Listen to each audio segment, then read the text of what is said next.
Hi, welcome again back in one of my favorite places, Quarry Lake in Canmore.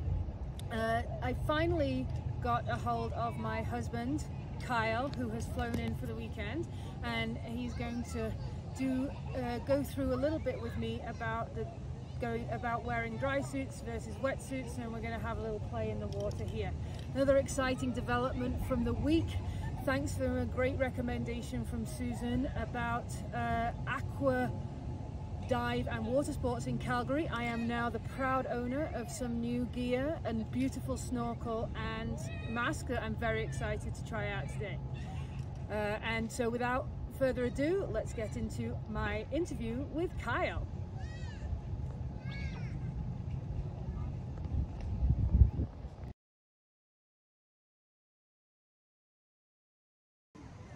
Hi, my name's Kyle Rebryna.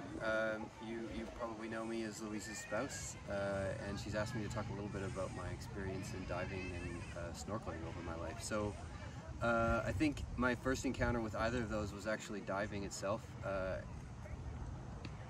In a past age, I went to space camp down in Huntsville, Alabama, and part of that experience was scuba diving in a kind of a vertical wall deep dive tank to simulate like space station type tasks. And so that was all scuba, was supervised scuba, so you didn't need to have a license, but that was the hook. I knew I was interested before, but that set the hook.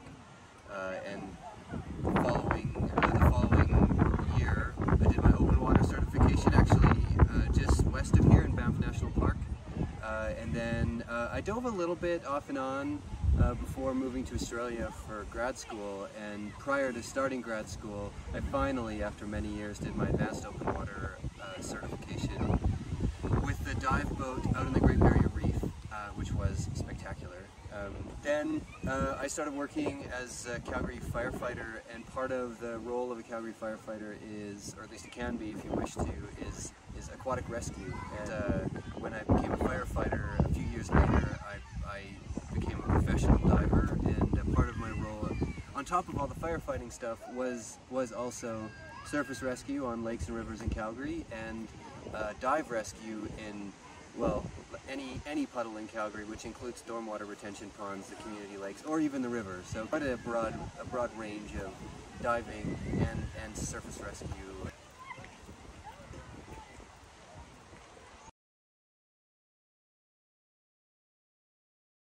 My most memorable dive experiences, again, I think the first one in space camp, it was just very unusual, and like working with the kind of cool props that they had for space campers and stuff was really fun. Like, you had tasks to do, and that's always interesting when you're diving. Years and years ago, I saw this photo in National Geographic from some article. I don't remember what it was, but they were down in Antarctica doing dive stuff, and one of their researchers was upside down, like standing up upside down on the bottom surface of the ice, and I always wanted to do that. So one of the last things I got to do as a CFD dive rescue technician was to stand upside down on the bottom of an ice surface while we were ice diving. That was pretty cool.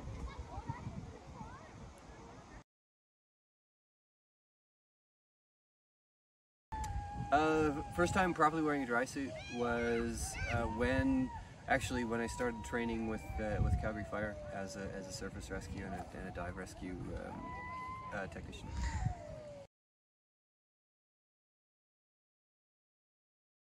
The biggest difference was how you control your buoyancy. When you're diving with a wetsuit, you usually wear some amount of weights, like in a weight belt. When you're in a dry suit, the suit participates in that. So you go down, you vent everything out of your vest, and then you control your buoyancy with the air inside the suit. So you notice that, I think, the first time when you put on a dry suit and you go to duck down and your suit billows up on you, and so you pull the neck seal and vent out all that air, and but that becomes your kind of your buoyancy awareness is the air inside your suit, and it will move around on you. It can move into your feet or something like that if you have like an asymmetric posture underwater or something like that. But managing buoyancy is the major difference with a dry suit versus a wetsuit.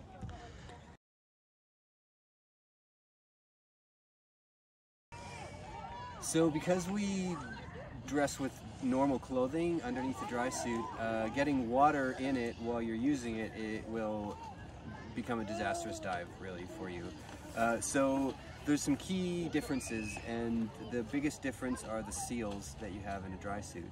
Seals in a dry suit are usually latex or sometimes silicone, and they are much tighter fitting than you would expect if you've ever worn a wetsuit or something like that.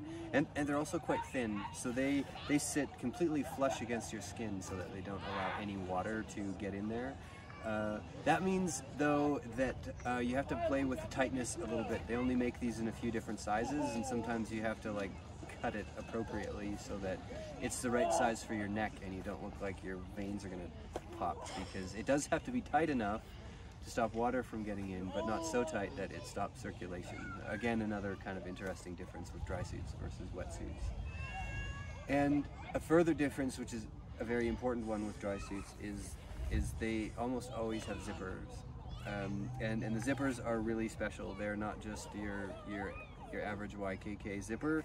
There's a few different ones. There's like a side tooth dry suit zipper, or there's the T-zip or the tie zip, which is what this one is. The tie zip is a little bit of a newer model, but the teeth all have a flange between them, and when you zip it up, the flange mates so that the zipper itself is completely waterproof, which is naturally an opportunity to play with your friends if you are all in dry suits and the water's cold. You can grab one of their zippers and try and open it and soak them, because it's fun to do that, and sometimes people deserve to get wet.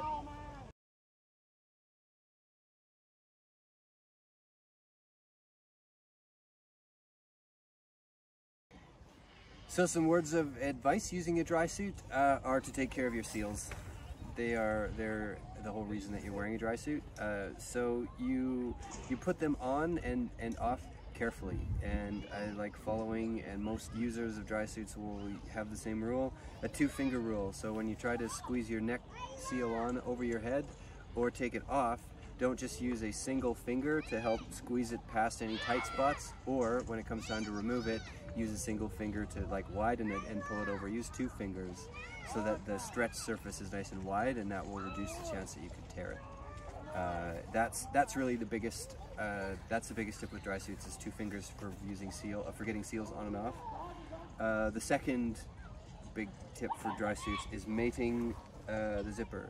So zip all the way, and then if you think you have hit the end, reposition and zip again to make sure that the housing of the zipper itself is seated completely against the stop right at the end of the zipper. Those are the 2 big things with dry suit.